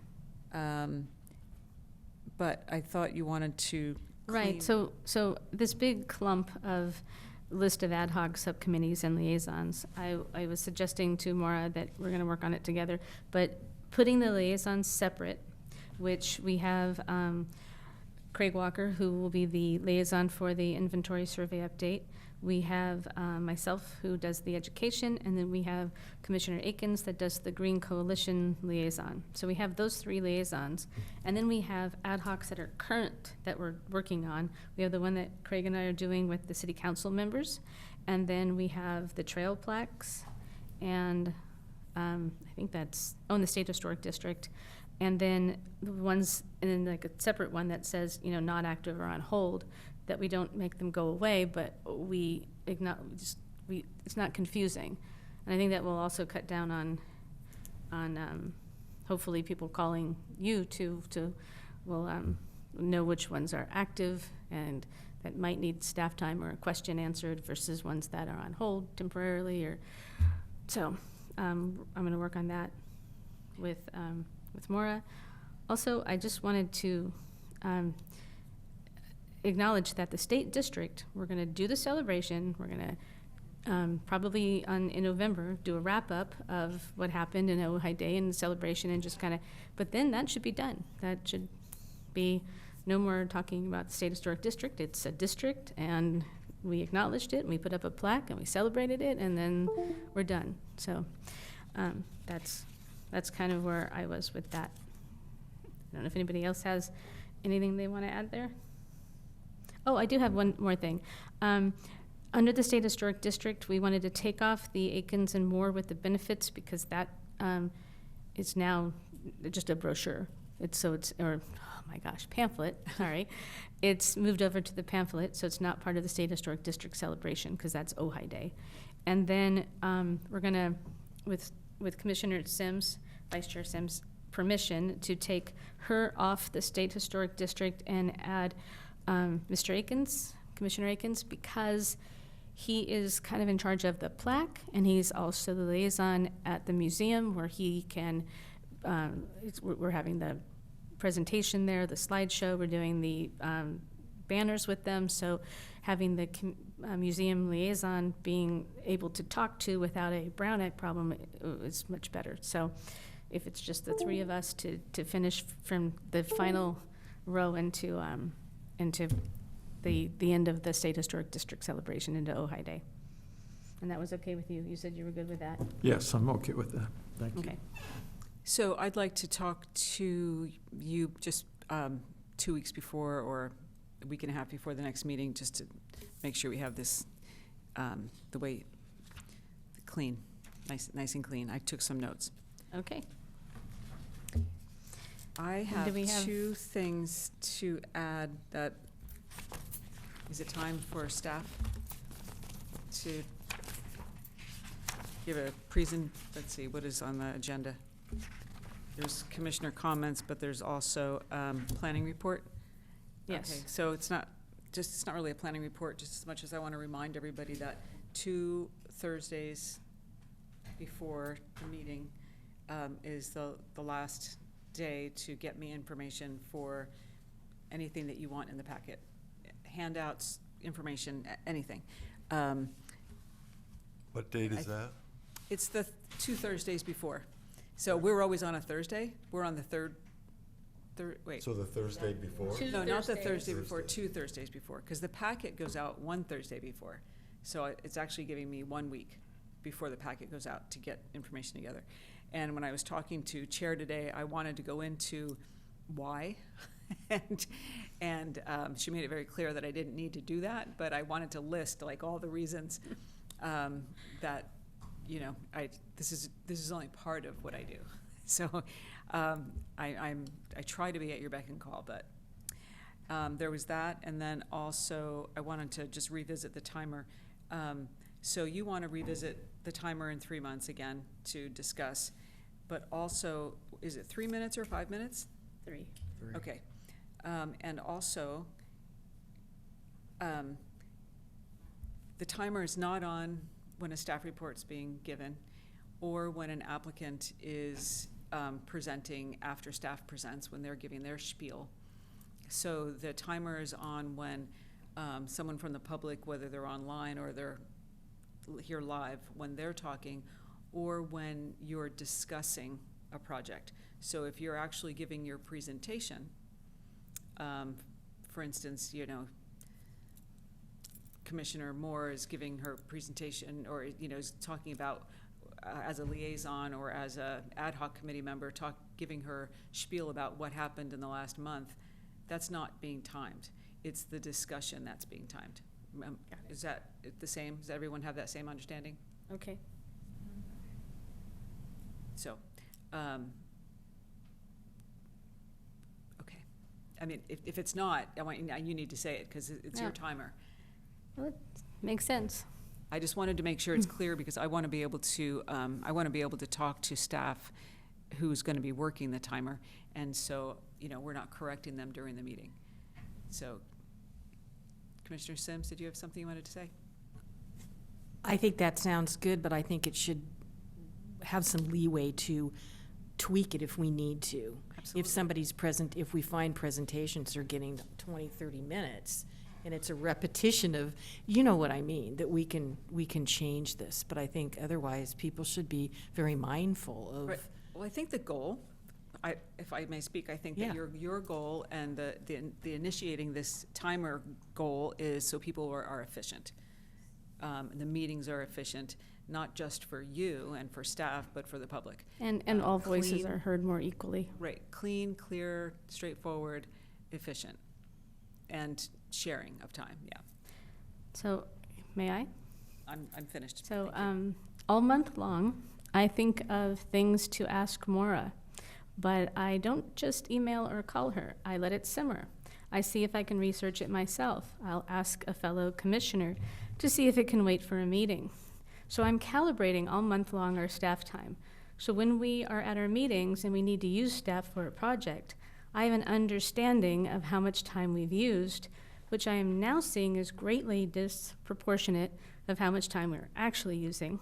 So I just want you all to remember that we all need to understand that every call and every email counts. So every time any of you are asking for staff time, it's not your staff time, it's the HPC staff time. And Maura is very busy. And when I became chair, I canceled the weekly meeting that she had with Brian because I didn't feel it was necessary. I am told that no other commission is in contact with their liaison like the HPC. So I'm asking you all to contact me, research yourself, ask another commissioner, one other commissioner, stay within Brown Act, make sure that it's something that can't wait to the next meeting, and if you still feel it's necessary to contact Maura, to CC me in the email that goes to Maura and to Ada and to Sherry, so that I have a concept of how much time that we are using of Maura's each month. Okay?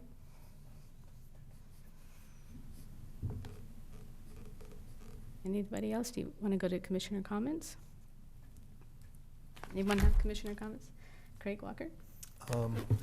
Yeah, there's been talk on the planning commission. They're doing a look at design guidelines for different parts of the city and reviewing those. And it occurred to me in listening and kind of watching what was going on that there may be a little confusion because there's really two kinds of design guidelines. There's area design guidelines, like we have the East End design guidelines or the Arcade Plaza design guidelines or the redevelopment area guidelines, which cover a specific area of the city.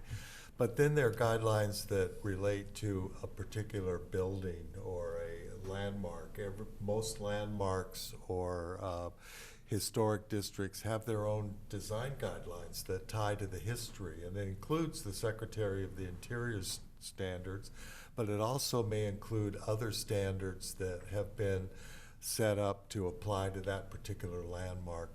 Well, the arcade design guidelines are historic design guidelines. They are set up to apply to a particular landmark. They don't apply to the back of the arcade or anywhere else. They only apply to the arcade. So I just wanted to make that clarification that it's not like the other ones that are related to an area like the East End guidelines. They're related to that particular building. So hopefully that'll help to kind of clarify some of the issues that may be going on. I just wanted to make that point. Thank you. Anyone else? Yes. I contacted by email Andy Gilman, the mayor, about my concerns about fire hardening this exterior of this property. This should be regular maintenance. That's not being done. It hasn't been done clearly in decades. He emailed me back and said that he was going to be putting together some meetings this week. So tomorrow's Friday, so I would assume they've already happened or about that. And I just want to go, I'll just be harping on this until it gets done. Because I feel very strongly that we try to, that if we lost this building in a fire because Public Works is not being asked to or is just ignoring maintaining the exterior of this and having a 5-foot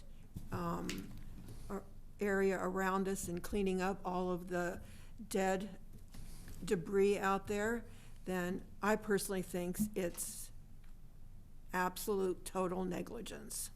And so he, I think, agrees with me, so we'll see what happens. Thank you. Sure. Anyone else? Yep. Yes. So going along with Commissioner's comments, I had talked to Kathy, who's over the Green Coalition, Kathy Nolan, and they... That's going to get on your pants. Sorry. Oh, thank you. I'd throw it in the trash if you did. And so she is going to be before the council in a September meeting, basically looking for a plan. Part of the whole thing that they've been working on is the plan for this area here. The 8 acres are here. So one of the things that they hope to do starting in the fourth quarter of the year is to kind of have an community volunteer day to go through and to do cleaning on this place out back. So that's one of the things they're doing. But they'll be making a report, and I gave the date again to council meeting. So that's coming up. They're working on it. Not fast enough for everybody, and hopefully the fires don't hit us in between, because yes, we do not want to lose this building and with the large trees that are not taken care of. So that was an update on Green Coalition. Another thing that came to me was the arcade. There has been a complaint on the arcade. Just a bit of backstory. Our church recently cleaned out a home in Taormina that had been basically had some, we ended up dumping 2 big giant containers out of that and cleaning it up. It was about to be, the city had issues with it. And the reason I mention that is that I met a fabulous new person, Max, who is the code enforcement person under under community development. He was out there monitoring what was going on. So, you know, that tells me that there's someone there, someone that's focused and pursuing that. So getting back to the arcade, it has been benches that are there, sandwich boards that are there, and so you have 2, from what I understand, you have 2 focuses that are going on. One of those is to rid the arcade of items that are not in conformance with the arcade guidelines. The one that stands out the most, of course, and Mara and I know about these from years of discussion, is the orange bench in front of the ice cream shop. It is not the only item that's there, and so, you know, because we're kind of the monitors of that, if action takes place, that it take place equally, rather than people that feel like they're being focused on and picked on.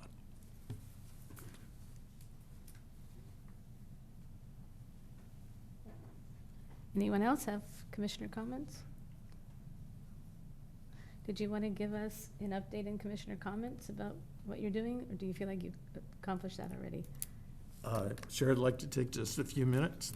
Okay. Part of my effort was to reach out to the folks that are within the Arbolata.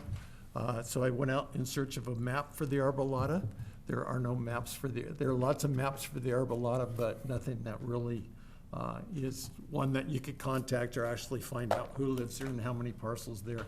So what I did was I went to our parcel maps, I did paper dolls and put them together and came up with this. So basically the Arbolata goes from El Paseo, which is where Matilla School is, all the way up to Fairview Road. You can see it up at the top.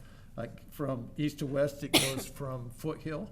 It includes Toxicity Convery, even on the west side of Foothill, because of course that's where Mr. Libby. And then what you can see on here, and part of the reason I had to do the parcels, is the county line goes right through that property. It goes down the west side of Portola and on the east side of Del Norte. I talked to a friend who's right on that, and he said, yeah, it's right on their back fence. So, you know, contacting people within the Arbolata, I did this again to know who was in the Arbolata. So, and I just love doing these kind of things. So, Did you have the Arbolata going on the east side of Foothill? yes, Because I'm not sure that's right. It was, it is. If you look on some of the parcels, it talks about it being Foothill something tract.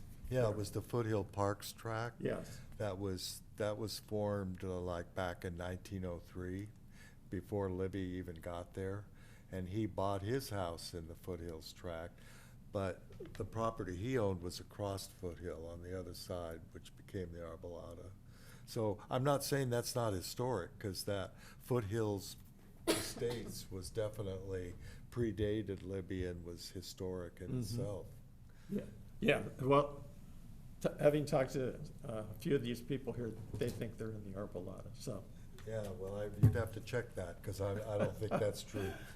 Well, like I said, I haven't been able to find a map that's definitive. But you know what, if you get a HRR done, if they get an HRR done, the person will check all the deeds and they'll figure it out. Well, here's the interesting thing is we have all of our landmarks. Of our landmarks, 5 of those landmarks are on the east side of Foothill. So Yeah. of course, we've done historic resources reports, and 5 others of the landmarks are within that boundary there, and the spec houses, the gatehouse is the 4th one, and then there's another one in there. I asked about the Libby stables, and the Libby stables are just in Ventura County, not in the city of Ojai. So, anyway, it's been fun. Good people. So what's next? Talked to a few of them. So now that, are you going to continue being their spokesperson to try and bring it back to us and keep us updated on what's going on, So I'm going to send an update. Well, I'm not going to send it.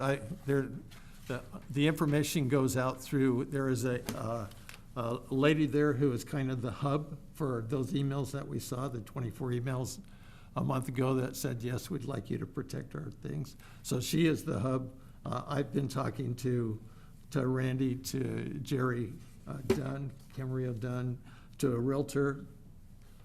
So basically about 4 different people. Not talked to anybody else. I've always told them that, moving ahead is what they need to do. It's not something that I'm going to do. do they have any desire to be a district? We talked about that, and it was, let's go to the rocks first, and then we'll talk about that later. And that was exactly what I wanted. So basically, it's the small thing. And again, just an update, things I learned.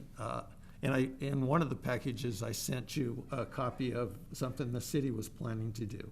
A councilman wanted his granddaughter to be able to ride her bike safely through the Arbolada, so he wanted the rocks cleaned out so she wouldn't run into the rocks. There was a city manager, I'm not going to say who it was, who basically wanted to take a scoop and go through it and take out all of the city rocks. So this goes back to why they were worried about, why they were asking for protection in the last thing. It wasn't because of anything currently going on, it was what happened in the prior 10 years. So, interesting. Thank you. Anyone else? Are we done? We're done? Okay. We're out.